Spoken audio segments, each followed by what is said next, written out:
આરોપીઓ સાથે રિકન્સ્ટ્રક્શન કરવાની જે આખી સમગ્ર ઘટના સર્જાઈ છે તે કઈ રીતે અને કેવી રીતે આખી ઘટના છે તે સર્જાઈ છે તેને લઈને પોલીસ છે ત્યારે તપાસ કરી રહી છે। ગુજરાતમાં થોડા દિવસ અગાઉ ડીસામાંથી બ્લાસ્ટ કાંડની ઘટના સામે આવી હતી ને લગભગ 21 લોકો છે તે મોતને ભેટ્યા હતા। પરંતુ જો વાત કરવામાં આવે આ ઘટના વિશે તો હવે આ ઘટનાનું રિકન્સ્ટ્રક્શન કરવામાં આવ્યું છે અને ખાસ કરીને જે તે આરોપી પકડાયા છે એ દરેક લોકોના વરઘોડા પણ કાઢવામાં આવ્યા છે। શું છે સમગ્ર વિગતો જોઈશું આજના વિડીયોમાં। નમસ્કાર, હું હંસિની અને તમે જોઈ રહ્યા છો નિર્ભય ન્યૂઝ। ગુજરાતમાં ડીસાનો જે બ્લાસ્ટ કાંડ થયો છે તે વિવાદ ચર્ચાનું કારણ બનતો જાય છે। અનેક એવા ખુલાસા થઈ રહ્યા છે, એક બાદ એક આરોપી પકડાતા જાય છે અને આ વિવાદ રાજકીય વળાંક પર લીધો હતો કારણ કે એક બાદ એક લોકો છે જે આ વિવાદને છેક લોકસભા સુધી પણ ઉઠાવી રહ્યા છે। ખાસ કરીને જો વાત કરવામાં આવે ગેનીબેન ઠાકોર વિશે તો તેમના દ્વારા પણ વધારે સહાય આપવામાં આવે એવી પણ માંગ કરવામાં આવી હતી। એ બાદ અનેક એવા લોકો છે જે લોકો દ્વારા આ જ વાતને લઈને અનેક એવા નિવેદનો આપવામાં આવ્યા હતા, પરંતુ હવે અંતે આ જ ઘટનામાં રિકન્સ્ટ્રક્શન કરવામાં આવ્યું છે।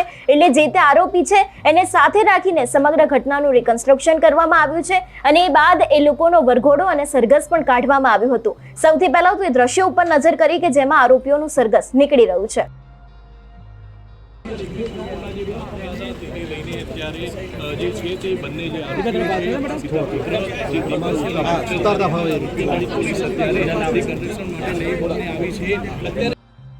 આરોપીઓ સાથે રિકન્સ્ટ્રક્શન કરવાની જે આખી સમગ્ર ઘટના સર્જાઈ છે તે કઈ રીતે અને કેવી રીતે આખી ઘટના છે તે સર્જાઈ છે તેને લઈને પોલીસ છે ત્યારે તપાસ કરી રહી છે।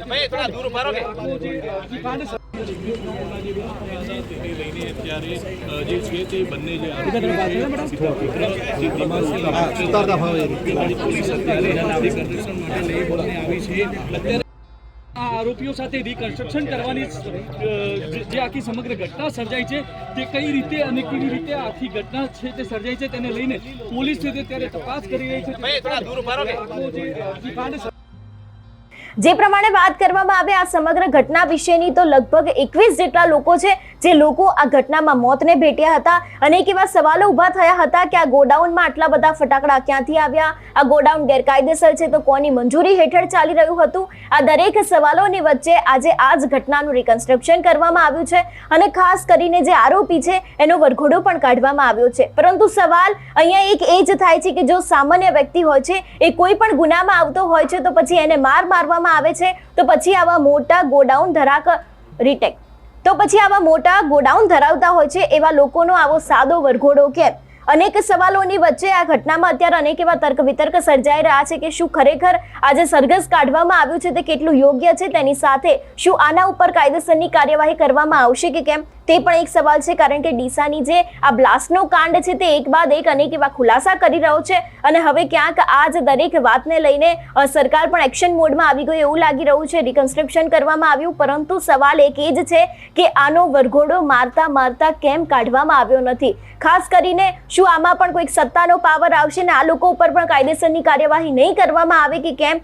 એ પણ એક સવાલ ઊભો થાય છે અને હવે આગામી સમયમાં જોવાનું રહેશે કે આ દરેક લોકો ઉપર કાયદેસરની કાર્યવાહી ક્યારે કરવામાં આવશે। તમારું શું માનવું છે આ વિષયને લઈને અમને કમેન્ટ કરીને ચોક્કસથી જણાવજો। તેની સાથે જ અમારી ચેનલ નિર્ભય ન્યૂઝને લાઇક, શેર અને સબસ્ક્રાઇબ કરવાનું ભૂલશો નહીં। નમસ્કાર।